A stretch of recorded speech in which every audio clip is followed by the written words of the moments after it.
Habbo Hotel ruined the pre-teen and early teenage years of a lot of people. It was the only place you could plunge from a 50-foot diving board, hang out in a faux nightclub, and share a bath with one other person at the tender age of 13. Or 10, or 11, or like whatever age you decided to put in that box. No one was checking. Now, I'll be the first to admit that I was more of a Coke music boy than a Habbo teen, but I still spent far too much of my time wandering the halls of the virtual hotel, dipping into the vast communal spaces and strangely furnished private rooms.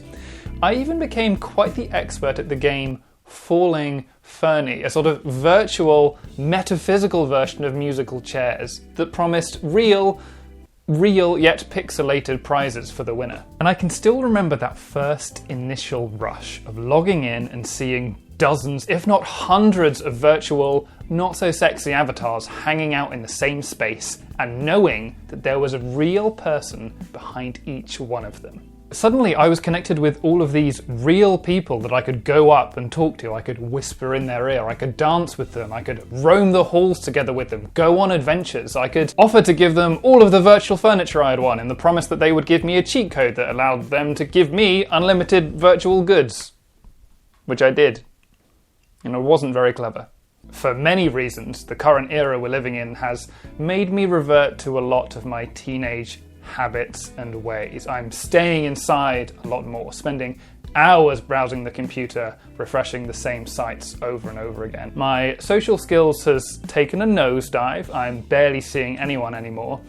And I'm jerking off of my chair as soon as I hear the postman has arrived, as that's the only meaningful social interaction I get in the day. A little while ago, I had been asked to plan a work event. I was part of a group who was supposed to organise a work social where everyone could come together virtually. And obviously I took this really seriously because I didn't want just another Zoom quiz where everyone pretends to mark their own work and just lies about their own score. I didn't want another unstructured happy hour where it gets dominated by the same four voices over and over again. No, I wanted a social event. I wanted the greatest social event that my work, nay, the world, had ever seen. I wanted to recreate what we've been missing so much, the feeling of being in a house party, the freedom and the social interaction that happens organically in a real party in a real space. So my big plan was, instead of having one big Zoom call or Google Hangout, we'd have smaller, private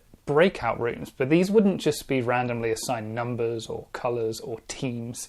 They would be named after rooms in a real house. We'd have the living room where the music would be playing loud and you could barely hear anyone else talking. We'd have a room called Halfway Up the Stairs where you could still get some of the music vibe, but you also had an opportunity to accost people as they were forced to move through that room to get to the single occupancy toilet room. And then there'd be my personal favourite for all the INTJs out there, the room with no music, the kitchen. So I continued to go on like this for quite some time, and about 70 lines in, I realised that my colleagues had probably stopped listening. But it didn't stop me. This is something I was passionate about. Look, when you're in a room, in any room, you don't all just stand in a circle and take turns talking at each other, unless you're hanging out with the drama kids again.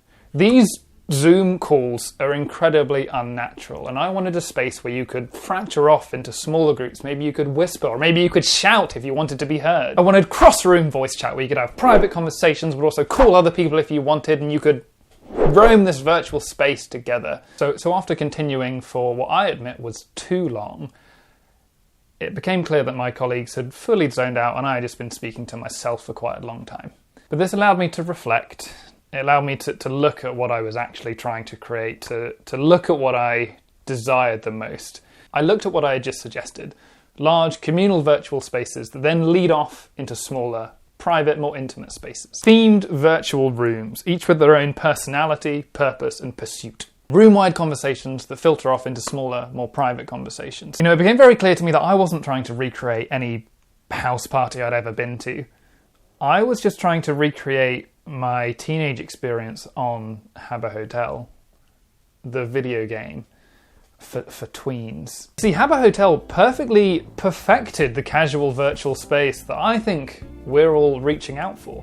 There was no point to Habbo Hotel. The point was whatever you made of it, whether that was donning your virtual avatar with the most Gerard Way-like outfit you could find, whether it was taking part in these silly virtual competitions for real virtual prizes, or whether it was going on a cross-room teleporting adventure, showing off what other people had done with their room and experiencing the journey that they crafted for you. There was something for everyone because nothing was expected from anyone. That's the problem with these Zoom virtual events. You might be stuck and locked in a 3.5-hour quiz on a Sunday afternoon with no way to escape.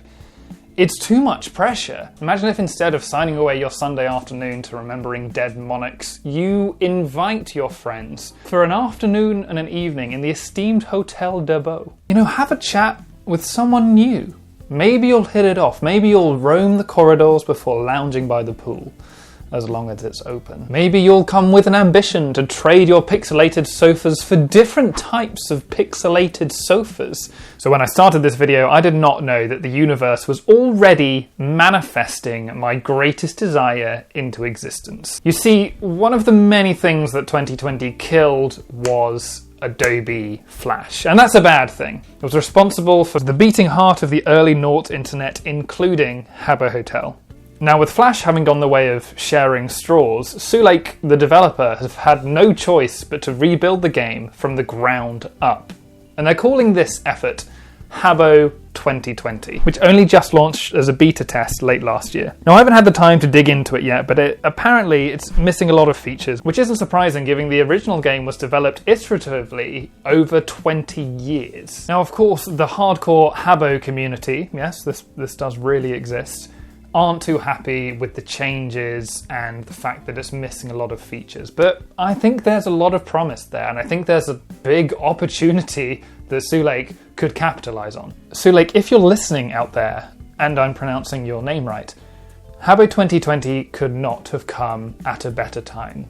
As a global population, we're crying out for a low-stakes, casual, virtual space to just hang out in. A place that has no expectations, but also no limits. Habbo could be the destination of the post-COVID era, and something we could all be spending a lot of time in.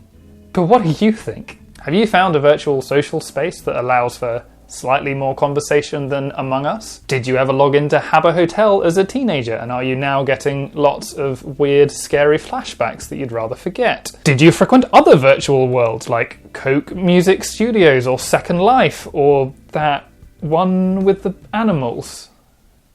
Do you actually enjoy the Zoom socials you go to? Am I just going to the wrong ones? Let me know in the comments and I'll make sure to cover your thoughts and ideas and virtual spaces in a future video. If I do get hands-on time with Habbo Hotel 2020, I'll make sure to share my experiences with this channel. But until then, thanks for watching and have a great day. That's what they say, isn't it? Nowadays.